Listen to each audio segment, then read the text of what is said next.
So this is just for you, guy who keeps asking about the valve cover bolts on the Cummins. Now your cover might be newer, but overall the way they go in is pretty similar. I do have the other truck, but this one the cover's already out. So this is what the bolt looks like. And you see the little dip in there. It's supposed to remain in the rubber. It's kind of really hard to get out when you get them in. You gotta really shove it in hard. You put the valve cover with the screws already in place. Sorry, my camera's shaky here. Now this is your cradle here. And if you need to get this out, there's this bolt in the center. I can't remember the exact count, but the ones on the end are really short on either end if you're pulling this out. And when you go to put this in, it likes to leak at the very rear, so you might want to pay attention to that. If you have a leak, it's probably leaking at the very rear, because this, if it doesn't sit right, it likes to leak.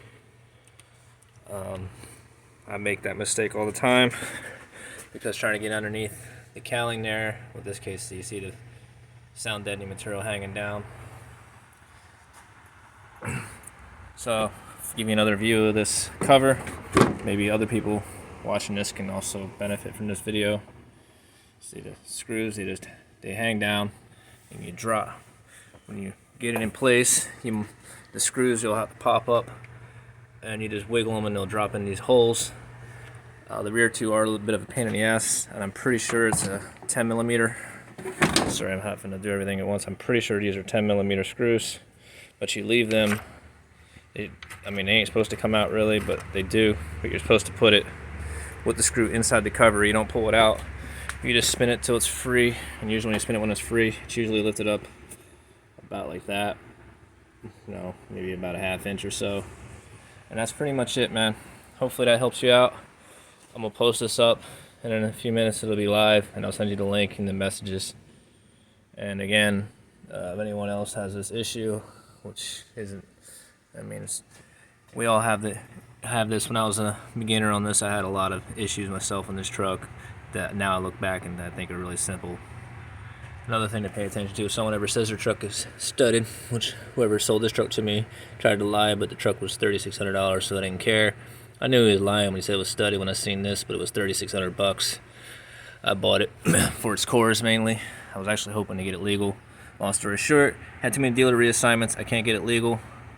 Another thing I'll point out, if you're going to be doing your probes, if you put one here, you'll be reading off of these 3 cylinders, and if you put one here, you'll be reading off injector 6.